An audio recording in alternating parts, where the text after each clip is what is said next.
Hello and welcome to Office Hours. This is our first official LinkedIn Live. My name is Sandy McCarran and my partner here is Mary Beth. Mary Beth Martirana, and together we are Sapient Advisors. Sandy? So the concept of Office Hours was something we started during the pandemic. It's a one meeting that had kind of an open agenda to share information rather than having 5 or 6 siloed one-on-ones. It's evolved over time, and many of my friends and colleagues have heard me talk about wanting to do a podcast. So this is sort of the start of that, where I get to be the funny one who asks all the smart people here questions. So that's really the spirit here, that we are going to bring in smart people and get them all in one room and kind of let the ideas fly. So that's kind of the spirit that we're channeling here today. So Mary Beth. And Sandy is being very humble, because she is definitely another smart person in the room asking smart questions. So a little bit more about like why we chose office hours. We've been having this discussion amongst ourselves and other people in the industry. There's been all this buzz about AI, and it's causing a lot of chaos and a lack of clarity in the market. And AI is not going away, and it's going to become something that's going to be within the fabric of everything. So how do we create something that endures past all this buzz and hype, and we're not after that, and we really want to get back to basics and talk about products and how to build them the right way, getting back into data strategy. What are the problems people are facing, the pain points and solutions and best practices? We always look for the trends in the future. We've, always been on innovative teams, but, we got to go bring it back in and look at it a little bit pragmatically. And we want people to get real value and really create something from this and a community that grows. So Sandy? Yeah. And in 20 years, we don't want to be Radio Shack, right? We will be AI Shack. So just as quick intros. So my background is in really agile product delivery, innovation strategy, and really translating ideas into testable products. I kind of live at the intersection of people, process, and possibility.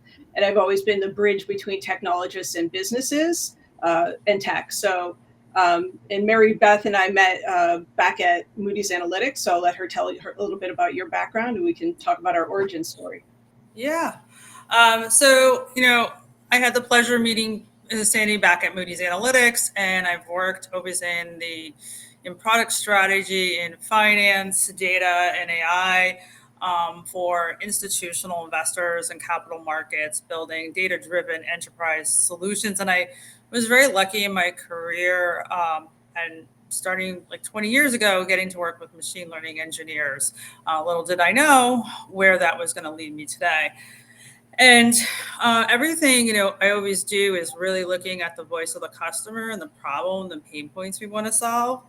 And, that's one of the things that I've wanted to bring to Sapient, and so did Sandy, to bring to other people in other industries. And how could we do that? And it's so important in this day and age of what's going on in the marketplace.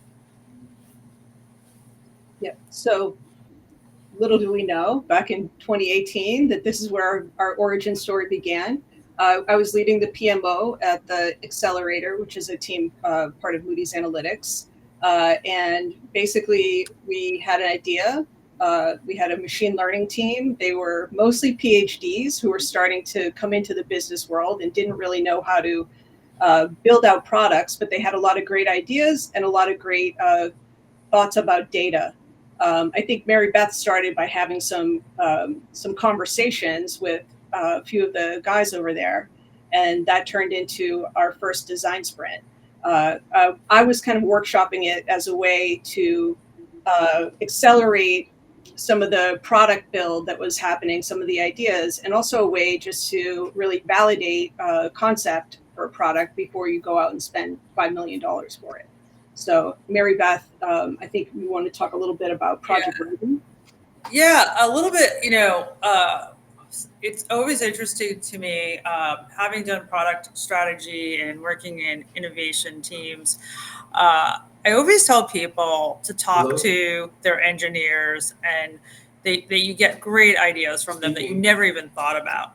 And what happened was I just one day just happened to be hanging out with them and we started talking, and they were like so frustrated. Like, oh, we got to do all this data labeling and all this stuff. And I'm like, what is that? And they started explaining it to me. And having come from financial services and working in research and working with credit analysts, I go, do you know that we have hundreds of credit analysts that go through thousands of pages of unstructured documents, pulling this data manually? And they were like, what? I said, do you realize this tool could be used internally or with clients, like what you're talking? And I could see the thread of where this could go. And so here were these brilliant PhDs, but they didn't really know how to go and take their idea and commercialize it.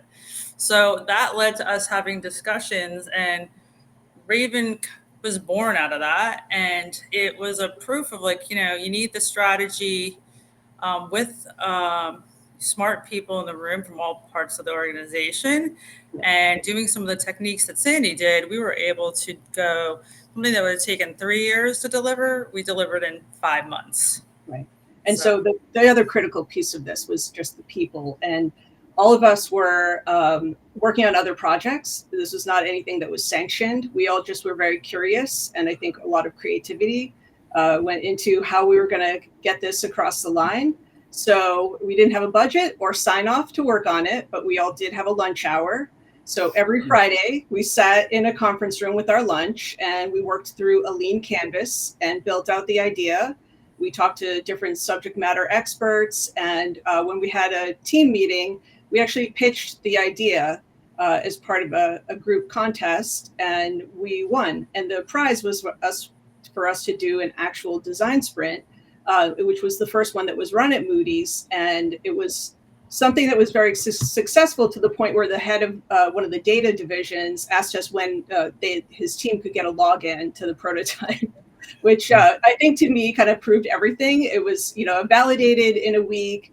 It was something where we realized that a working prototype can really shortcut, months worth of meetings, and really show that AI could like accelerate not just the insights, but the revenue, and using a data-driven process to kind of come up with, not like a prototype that was really kind of a business case in disguise. So it really forced clarity. And what we didn't know at the time was that was really our origin story for Sapient Advisors. Yeah, it's that is something that we didn't realize till as we came together in this past year, like full circle, where that was going to take us in our journey. And so what we want to do with Sapient is we want to take what we've learned and take it into other industries and help them transform themselves, and industries that haven't done these type of things and with this emerging technology, and solve their business problems, and turn it into an advantage for them. We're super excited. We are relaunching our website. We've expanded our team, people that we've worked with in our careers, on Wall Street, in media, in tech, in real estate. A couple of people that were going to be joining us is going to be Richard Vogel, Chief Data Strategist. More about him later in the episode. And then Pam Parker, ex-Google, ex-Amazon Alexa, Let's Chat, brilliant with product strategy and machine learning operations. And there's more coming that we will be announcing on the team. And then, where that, has put us, and what we've always done is we're really end-to-end experts, right? Everything from the beginning to the end, from the idea, the design, the approach, to bring these things around, and always also looking at it very holistically.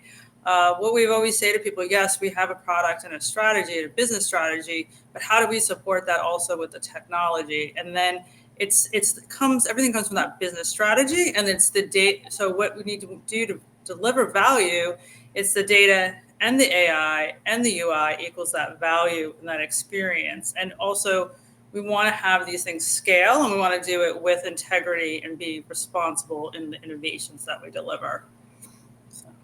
So our partnership adventure with Avatar Buddy really started when we were accepted into the Emerge Americas SMB Growth Lab, which was started by Melissa Medina, their CEO, as a way to bring a new vision to Emerge Americas that would get small business people to participate. And that's where we met Stephanie and Liz.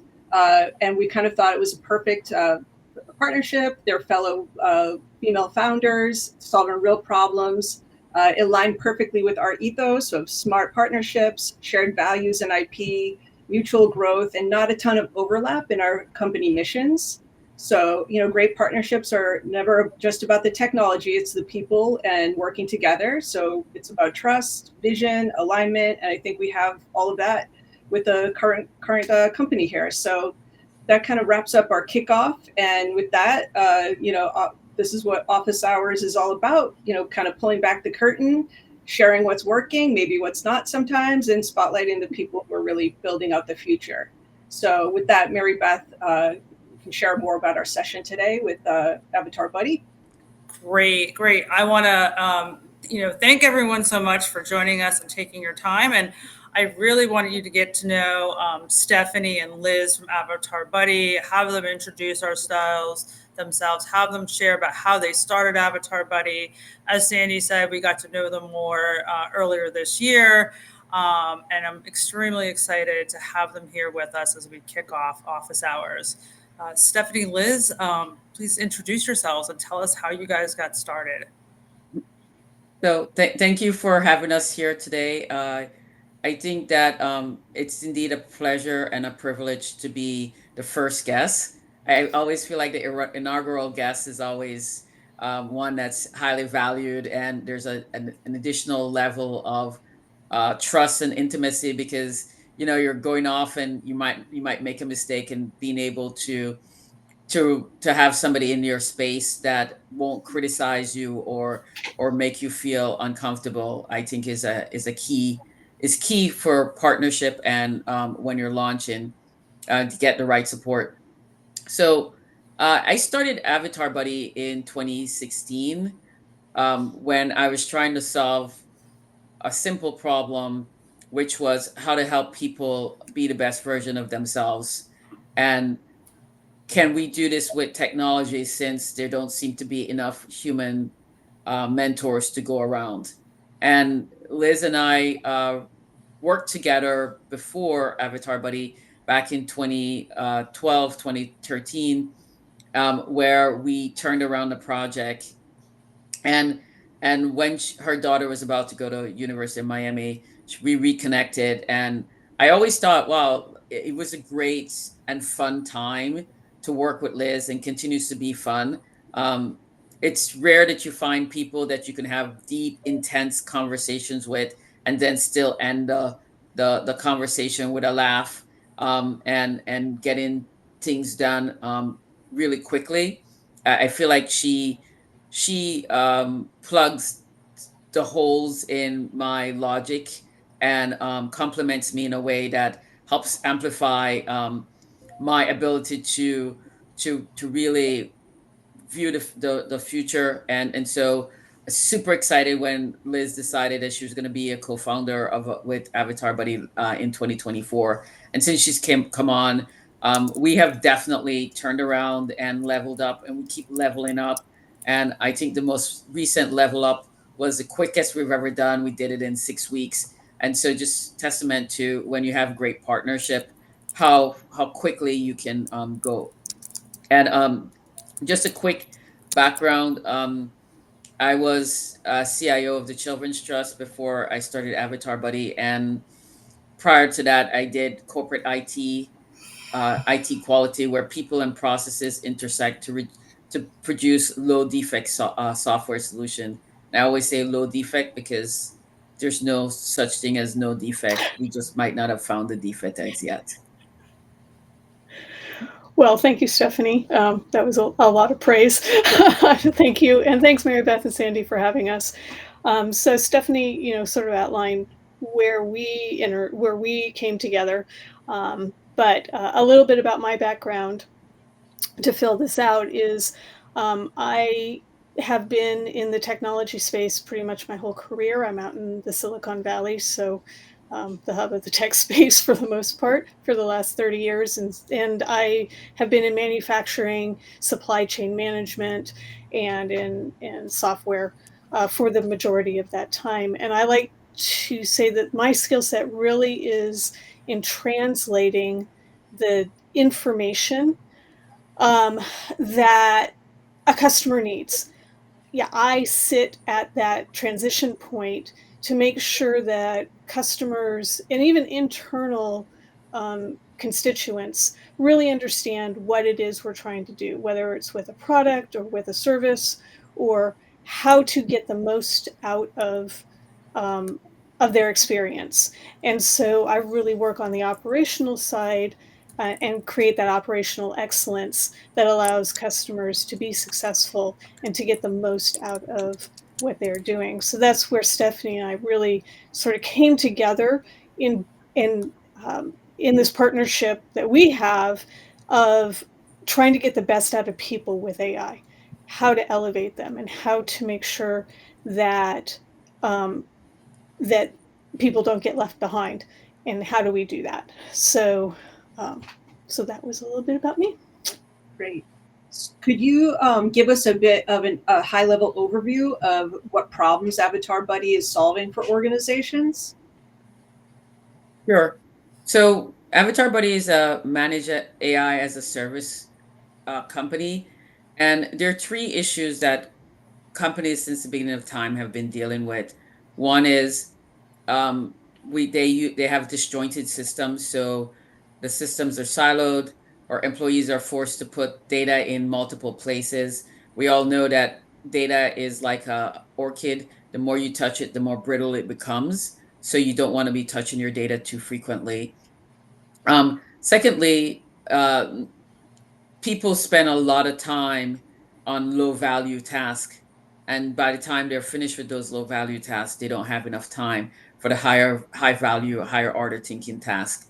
And then you have the constant challenge of that data and skill set walking out the door. As soon as you train somebody to become proficient in their job, they either leave, or they get promoted, or they retire. And so in 2022, I believe the world, or the people in the AI space, said we can solve these problems with AI. And to a certain extent, they're 100% right. But the way they went about doing it, I think, left a lot to be desired. They started using AI like another piece of software Mhm. and not as a social construct. And so what we do is we approach our solutions from a position of AI is a social construct. We're supposed to be We need to integrate AI into the existing workforce, and that it can be used as an assistant and amplifier of your existing employees. And the really cool thing about AI is that it's able to amplify what it is that you do 10 to 100x. So if you have a junior employee in about 6 months, that employee with AI could be operating at a mid-level employee. And so that kind of amplification is what really we help companies maximize and be able to Mhm. um, get done. Okay. And Liz, as we got to know each other, and I think we realized that both Sapient Advisors and Avatar Buddy have that same approach of, human and AI, like a human in the loop, not AI replaces the person. Mhm. And that we have those shared values. How did that shared mission kind of lead you to want to partner with us? I think it really came down to we were able to communicate to each other um, equally, and this is really hard sometimes with partnerships where you can get out of sync. And you were after the same goals that we were in that amplification of humans, and making sure that we are going about looking at AI and helping businesses understand how to look at AI in the right way, you know, and with both of us being on that same page, it really lends ourselves to being complementary to each other, and saying the same message to a potential partner customer of ours, that we're not on different pages of a conversation. So I think that really helps when you build partnerships that have that same mindset. Cool, cool. Stephanie, could you walk us through some of the core features for Avatar Buddies, such as the tailored buddies, small language models, and digital twin concept? Sure. So we create function-specific AI agents, and what that basically means is that you have a job function that is tedious, takes a lot of time. We can configure the AI to help address and eliminate that. And if our AI cannot do that job, we our AI, because of our AI advisory services, we can help work with you to find an AI solution that would do that job. And Okay. then we've also refined the process of a digital twin, where we know that because of a digital twin is a digital persona of a human. And what we found is that the digital twins are able to provide about 80% accuracy in input and feedback as if the human was providing it. And it Mhm. just gives you more reach. It allows employees to get access to key individuals without continuing to interrupt those key individuals from being able to do their work. And then we also believe that small language model is the future for of AI. And so what we're recommending is that the small language model, you put your data in it, and because your data is in it, you're controlling what data is in your small language model. Mhm. Then you're able to ensure that the quality, the accuracy of your data, that it doesn't have any biases. And and by doing that, you're able to ensure that the AI is answering the information accurately.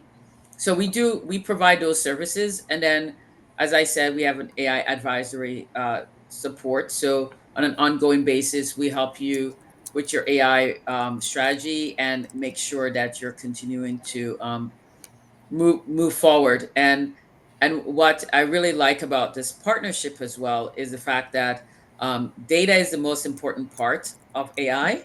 So AI by itself without data is just vaporware. And Yeah. so being able to partner with an organization that is has a long history of providing data's quality, data support, data strategy to key organizations, not only small organizations, but large enterprise organizations in between, means that we have a trusted partner that we can refer our customers to. We don't have to say to them, go try and figure this out yourself. Right. So, Liz, how do you see Sapient Advisors, advisory services integrating with Avatar Buddies technology to deliver a seamless experience for clients? Well, I think Stephanie talked to quite a bit of that. I think, um, there are times where customers are overwhelmed with their ability to absorb the fast evolution of AI, and how their business may or may not be impacted by it. I think every business will be impacted by it, but data in particular is an area that I think customers have focused more on the organization of their data for their BI tools, which is a, a big process that they've gone through to get data into it. And a lot of it is around financial data, but not necessarily around the kind of data. AI takes broader swaths of data, and it doesn't have to be organized in the same way that you would put it into a business analytics tool. Mhm. And I th- from for us, what we need is that data to be clean and to understand its purpose.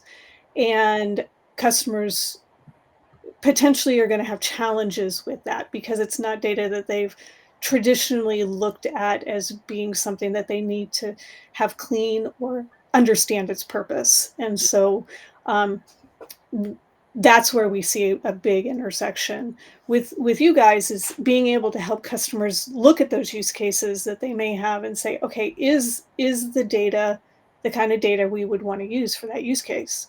Mhm. Do I have it available? If I don't, what do I need? How do I gather it? Because sometimes it is in people's heads. Stephanie said earlier, there's a lot of institutional knowledge that walks around a company. Um, and though intuitively as business owners, we know that, um, we don't understand always the impact when that institutional knowledge is not um, somewhere where we can access it easier Mhm. until they walk out the door. So, Mary Beth, I know you are always telling me one of the biggest blockers for clients in implementing AI solutions is the data. What would you say are the best practices there for implementing AI and getting your data ready? Well, I think, even before answering that question, I think Liz just said a very good thing is the purpose, right? And it gets into the best practices and the biggest blocker. A lot of clients don't give you the information or the context around the data. So the data that's now going to be putting in, say, these large language models, small language models, like Avatar Buddy is using, right? We're using not only structured but semi-structured and unstructured data. So what is the aboutness? What is the context of this data, right? Where is it used in the organization and how? So so that means, like, how do I go and tell that so that it's machine readable and they can take it in? So to get to that, it really comes down to going back to what are the use cases. And anytime you work building any product, internal, external, or solution, you have to go back to what is it, what are we doing, what is the purpose, what is the use case, and then you need to go and then look at. It really comes down to, even I say to people, just starting with when you do your data governance and your data management, okay, defining the data, even data, starting in data definitions. Many people don't even have that. And it can mean different things in the organization. So you may have a field or an item here, and I may have a field here, and they mean two very different things. They could be similar, right? Mm-hmm. Revenues can be one thing in the sales team, and revenues can be defined differently in the financial or the FP&A team. So I think what you need to do is even just start in the basics of that data management and the data, like definitions and what is it about, and then the purpose, the use case that you're going to be using it for. Just starting there will clarify a lot of things in the organization and get alignment between people of what that means. They mean different things than someone like Avatar Buddy. When that comes in, it's going to affect what they're doing to build those buddies and models for those clients. Right. I think, Mary Beth, we also had kind of uncovered in our adventures that sometimes you have the data, do you have permission to actually use it in AI? And you can kind of uncover some of those type of questions. Yeah. I think one of the things that we're able to do that's pretty unique, I think, versus anyone, is that because it can't come from this like deep data information provider backgrounds and content distribution and huge data businesses, there's a whole thing with even we work with clients about the content and the sourcing of it, right? So what are you going to go collect it yourself? Are you going to source it elsewhere? Do you have permission? What are your permissions to use with that data? How you're going to use it? And then also, as you use it, it's also going to affect your economics, right? Whether it's an internal tool or an external tool. And then it's going to go into and then combining that with proprietary and internal data, the data management, the cleansing, the architecture.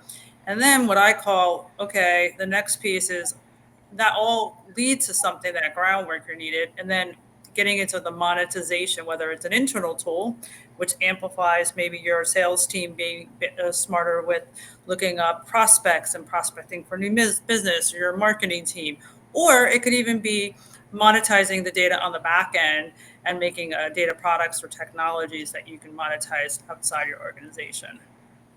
Very good.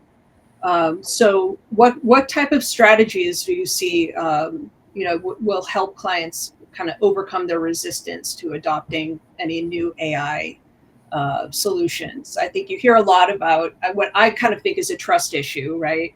That, oh, AI is replacing us, or that Mhm. jobs are disappearing. I think famously Mary Beth and I have this back and forth because she wanted my source on 80 million jobs disappear, but 93 million jobs get created, right?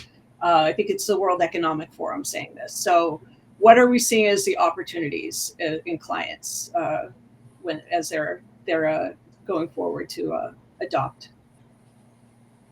I think that when we're engaging our client, the first thing we do is we explain that agile methodology is the best way to approach when dealing with AI.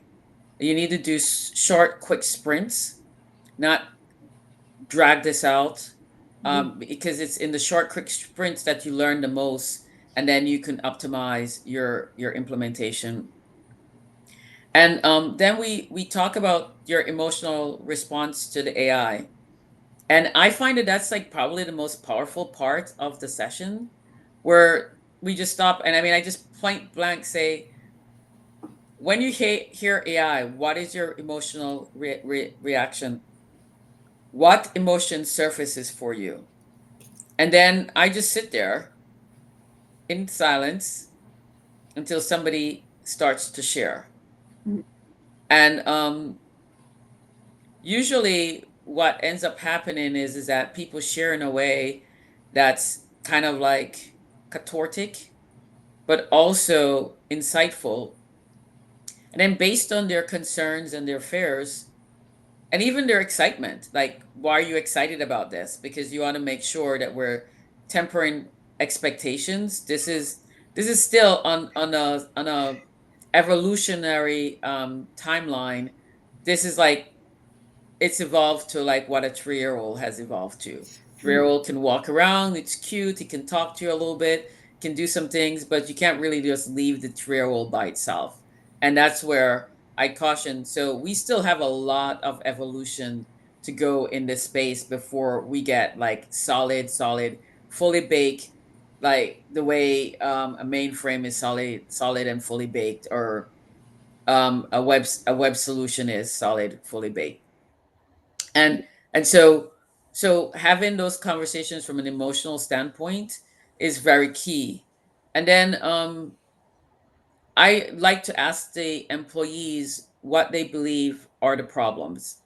I start with them, and then based on what they say, I kind of read the management's response, nonverbal cues, because that's when you really get to understand if there's an alignment with the organization. Because if you don't have an alignment between management and employees, again, the AI implementation is going to blow it up. Mhm. um, the thing that I keep saying, and I've said this already and I'm going to repeat myself, what AI is like a magnifying glass. If you have something small, you got a little tear on your garment, it might not be a big deal. You can kind of get away with using that garment again. But what AI does is comes along and makes that tear so big that you cannot do anything but not use the garment. And so that's where AI becomes scary, because what it does is it forces you not to hide. You can't hide. The moment you start implementing AI doesn't care. It will tell you what it is. You can argue with it. If it's configured properly, it'll hold its course. It'll go back, it'll check, and if it comes back with the same answer, it's gonna hold it's not gonna go, no, I'm wrong. Um, Let me change. At least our AIs don't do that. It will say, nope, this is what it is, and will hold. And so now that changes your whole engagement, right? Because we've all been in places where people say we have quality data, and then there's always somebody that knows how to tweak the data, and only that person knows how to tweak the data, and you have no insight into it, and you don't know if they're tweaking the data correctly. And so now something happens to that person, you're at the mercy, and those kinds of things. AI will be like, will show you what the problem is. Yeah. So I think understanding alignment, understanding emotional response, understanding that AI will magnify whatever problems you have, from especially from a data standpoint, and then understanding that the best way to implement an AI solution is in an agile methodology. Mhm. Small, quick sprints. If you're really, really good, it's a 3-day sprint. If you're not that agile, maybe a 1-week sprint. Anything more than 2 weeks, you're not maximizing AI anymore. Yeah. I think we've also kind of run into this where we think, all those unsexy data cleanup projects that everyone's been putting off are really kind of what is hampering the moving forward. And I would say, just to be fair, some executive education. I think something over 68% of people are using ChatGPT, just by the way, in case anyone thinks that they're not. In case you're so it thinks that they're blocking it. They have phones, so but I think just the idea of putting in agents or generative AI or really putting something that's going to transform the workforce, really it involves everybody from HR, technology, product, sales, CEO, all of them. It's not cutting a check and throwing it over the fence to the CTO anymore. And I think that was one of the origins of how we came together as well. I think you saw a lot as a technical founder, you were struggling quite a bit to get the business to open their eyes. So I think it's great to hear that you're moving forward with this stuff. So I would ask also, maybe Liz, you could take this one. What other trends are you now seeing in the marketplace as you're moving into different businesses? I don't know if it's so much trends. I think it's learnings probably more is what I'm seeing. Again, because this is revolutionary. I mean, this is the thing that happened in the 1900s with the Industrial Revolution, right?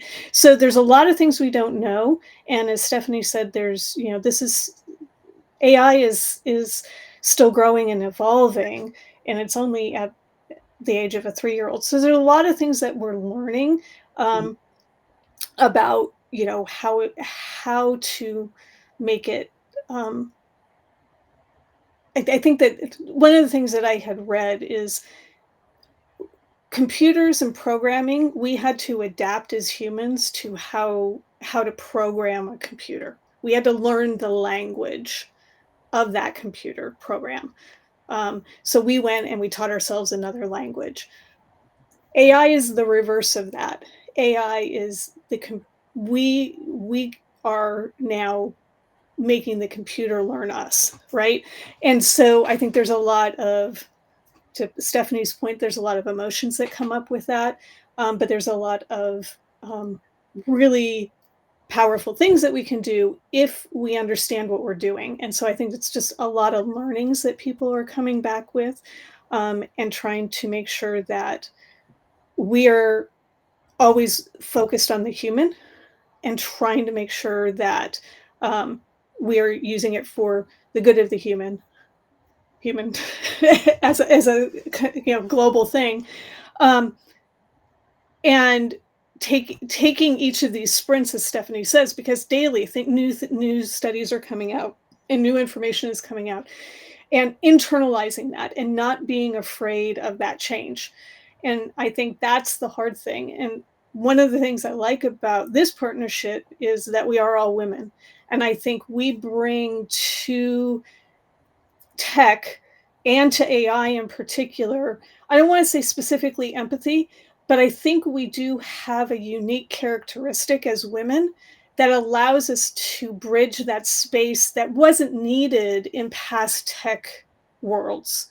Having lived in it my whole life, you know, it there's something unique about AI that requires a subtler touch, the listening that Stephanie talked about, and just asking a question. How do you feel about AI?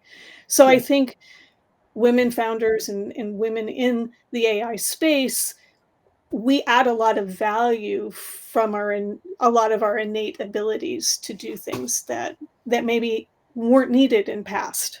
Yes, I would say the soft skills, the communication, those are very key. Even your English language skills, writing prompts are becoming more critical than ever. And we have an intern program going right now, and I think they're kind of asking questions, and we're explaining to them like this is the Industrial Revolution. You have to learn how to ride a horse and drive a car, right? You have to learn how to code and use ChatGPT or whatever, Claude or whatever you want to use for coding, right? You have to learn how to do both, because it's why we get value out of the tools that we can use is because of our experience, right? So it's really critical to learn both and do that.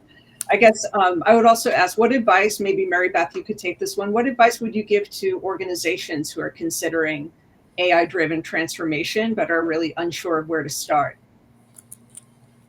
What I would suggest, I always say go back to the problem. Go back to basics, start with the problem, start with the business. It always starts with the problem. Even so, and part of why I say that is sometimes we have technology chasing the solution, right? And we need to have the business and the problem and the voice of the customer and the users leading the way. And it's only with that is where you really get into what is needed and required. And also it's how you get buy-in and feedback, and you're able to iterate in the agile and design thinking methodologies that we use. And, I think even now that's even more important with what's going on is using things like the design sprints and things that we do. They're even more important now because they actually bring the whole team together. It gets alignment through them. It also gets all the ideas out there. It is data driven. We get feedback. And then the other thing it does is it really de-risks these projects, right? Mm-hmm. Instead of hands on keyboards, right? Before you make that investment, you have battle driven, you've gotten feedback, you've iterated on that. You're much more clear of what you want. And before you've go ahead and you spend $500,000, $1 million, let's say you spent $20,000 on a design sprint or whatever it may be, or the time, you're better off knowing sooner than later. So that's really where I tell people, again, I just go back to the beginning, back to basics. Yeah. I would also just say maybe we could go around and I could ask each of you, what, if you could give one resource that is related to AI or buddies or anything that you would want to recommend. It could be a podcast, an article, a thought leader, a book. What, I guess, Liz, we could start with you.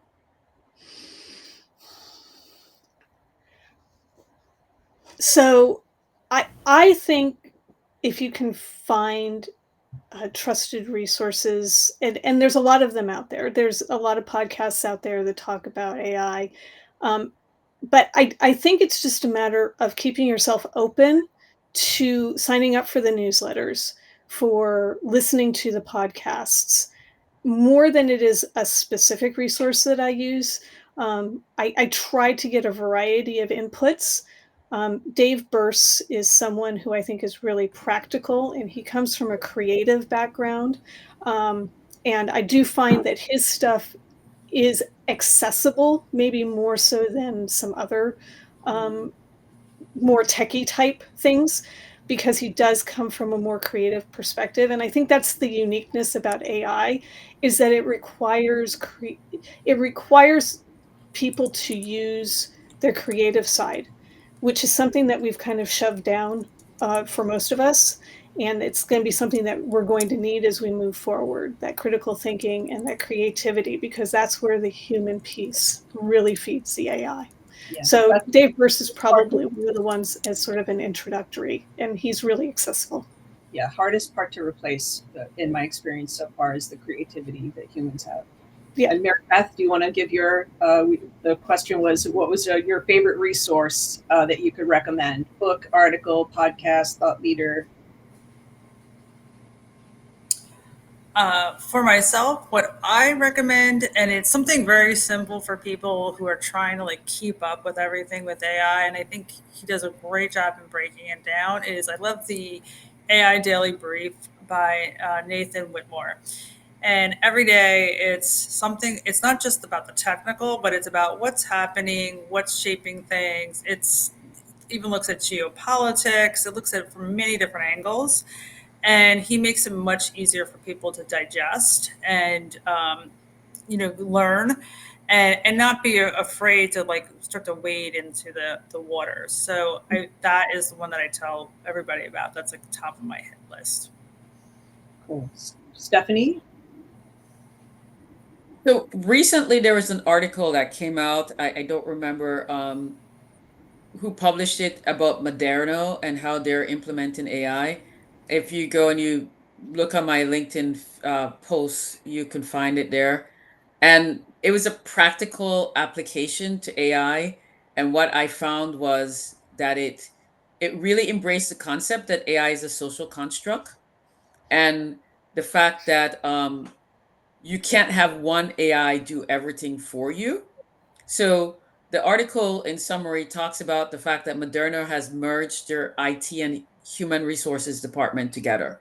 So that is a acknowledgement that AI is a social construct. It's not human. It's not tech. It's a mashup of Mm-hmm. both. At Avatar Buddy, we have a term we've coined a toy called the human digital handshake. We have some cute little graphics around that to just convey that it's going to be a continuum. It's not one over the other, but it's a mashup of both. And then they talked about they had 3,000 agents and counting. And that's important for people to understand, right? Because people think, oh, I'm just going to go to ChatGPT and I'm going to ask it all these questions. And then he said, oh, it doesn't work. And it's because you have to create agents. An agent is just a system prompt, and your system prompt has to be very narrowly defined if you want the AI to do what you want, to give you what I call quality responses. It will always respond, but will it give you quality Mm-hmm. response? And we have a team of interns, and we're training them on the fact that you can't just ask random questions to the AI and expect it to give you Mm-hmm. quality stuff. You must ask quality questions. And what is a quality question? It's about talking to the AI the way you would talk to a human. I always see people with all these complex, and I try and do those complex prompting. I never get what I want. And then I just talk to the AI the way I would normally, that the way we're talking right now. And the AI gives me so much better response. Like, hey, I'm an intern. I'm trying to find. I'm tasked this summer with creating these lists. This is I don't know for sure what I'm supposed to do. Can you help me figure out how to do it and where to get the information?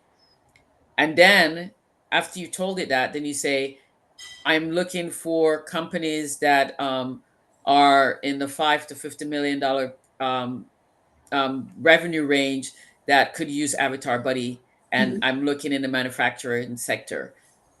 All of a sudden, the AI responds way better to the prompt, and so that's I think Moderna's article was a practical application of how people are successfully using AI, and that's what you need. And of course, Moderna has it talks about the data, talks about the AI agents, and it talks about the merging of their AI, their IT and HR department. Talks about the resistance Mm-hmm. that cause, and all of that.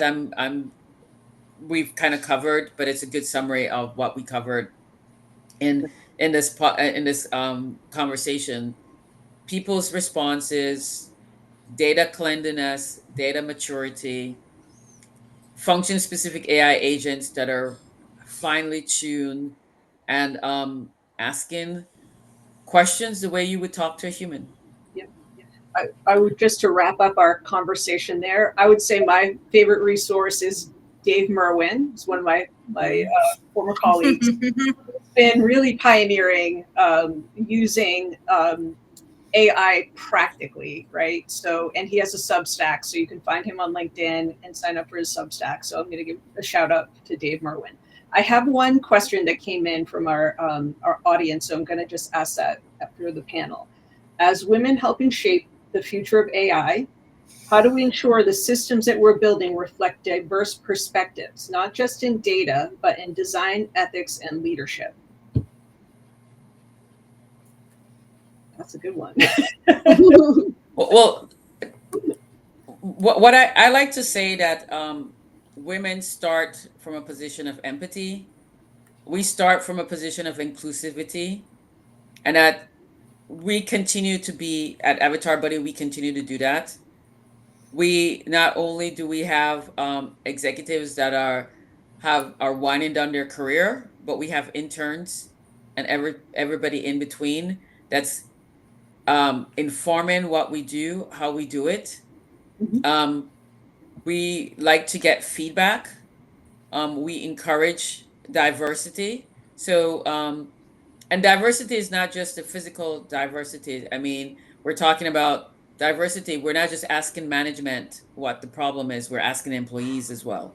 Mhm. We're being intentional the way we design the solution, the or engagement, so that you ask a few people, then you expand, and you give people the opportunity to provide feedback. So it's about doing it every day, all day long. It's not an an additional thing that you're doing. It's just how you work. Great, great answer. Mary Beth or Liz, I anyone? think, one of the things I think maybe we're a little bit more aware of is where there could be blind spots in the data or holes, right? So I think Sandy and I recently had a discussion with some people at an event about, we were talking about how if you just leave a look back years ago, great company like Amazon, where they had their recruiting tool they had developed. And it had been developed and it basically mainly on, no offense to the men in the audience. It was very male oriented profiles, technical, and when they had trained it on that, and then when they went and put it in production, it really was biased to those profiles versus the women, right? So I think you may have a blinder on or a blind spot, and I think women kind of seen those blind spots in our careers or whatnot, and we're a little bit more attuned to that. I think it's just the nature of like what we've been through and working in especially technology and whatnot as women. You may have that like sensitivity there, but I think the good thing is, so on the flip side of something like that happening, I think it makes people more aware and then maybe more thoughtful, like, hey, we need to think about these things in the future. I mean, we don't want to see those things happening, but I think it also brings forth conversation and organizations doing something different. So. Yeah, I would echo both Mary Beth and Stephanie with a little bit of it. At the end of the day, we are still users of these AI systems, and you have choices now. It's not just ChatGPT. There's a bunch of them.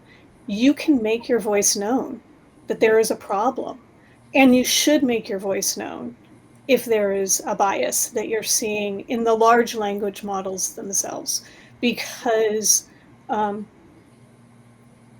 it, we know they already have them. Okay, so it's already well established that there's some biases out there in some of these large language models, and I think you get to choose which one you want to use, and the more that the voice is known, the more that those companies can take a look at what they're doing.